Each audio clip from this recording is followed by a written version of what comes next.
We concede 2 and score 2. I think we went wrong is the start of the game. I think we didn't play with enough purpose, with the ball and clarity, and we were just moving the ball without really having the intention to threat them, and that's a really dangerous thing to do against teams like Chelsea. And then we didn't win enough duels, and in tight areas when we had them, they escape from that and they attack open spaces, and they are really, really dangerous things to do. So credit to them as well, because they are a top side, full of top players, and you have to acknowledge that. And we don't have those two things, then we become an average team. When we changed that and we started to leave the level after 20-25 minutes, and especially the second half, that's a different game. We became a much better team, even without conceding the second goal, and it's disappointment. The way the team reacted is phenomenal. Well, the players that they were here, the players that they are on the bench, thinking how the hell I'm going to change the game and help the team. So that's the part that I loved, and what I really liked as well is going to the dressing room, and the dressing room being quiet after drawing 2-2 against Chelsea and being 2-0 down, because I know that they want more.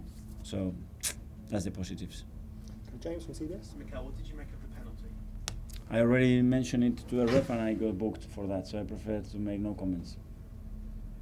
Not happy with it? Eh? You weren't happy with it? Not happy with the yellow, yeah.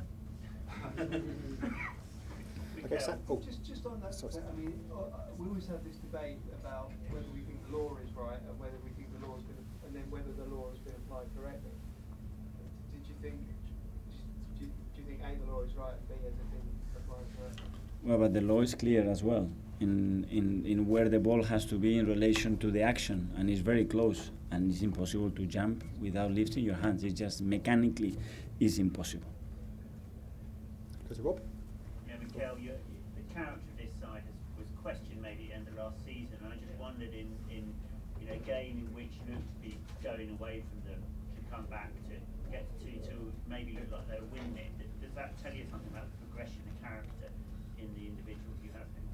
Yeah, I have no doubt about that, and I could see at halftime that it was a night between our teams, and we accepted that we have to do much better, and the game still was there for us. And we had that belief, and even we conceded the goal the way we conceded it, we continue to be like this. And I love that about the team, and I'm going to demand in that every single day, because this is who we are, and the only way as well to, when you are not at your best, still create a lot of issues to the opponent. Second goal, the Rudiger goal. Can you just break that down for us? Yeah, I haven't seen it live again, so it looked at from the angle. It's a very strange angle to consider. I didn't know if it was a deflection or is the trajectory of the ball. No deflection. Anyone else? So goal. Sorry. Goal.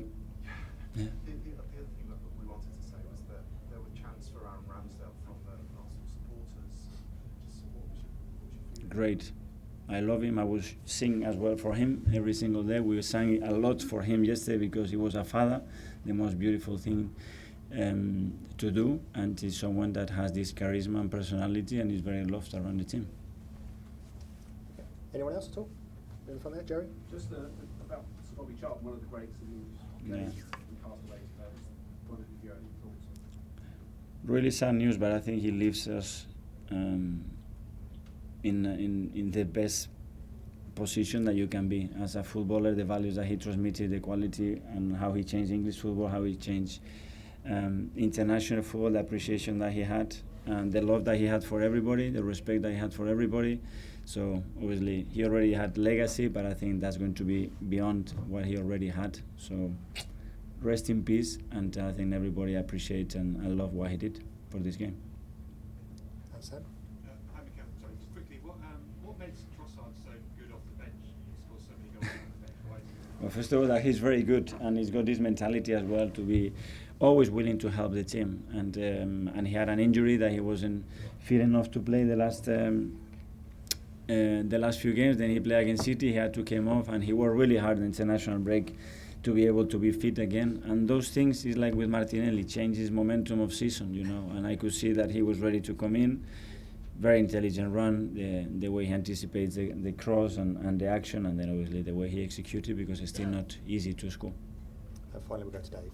Were you surprised that it took 71 minutes for Cucurella to get a yellow card for fouling Saka?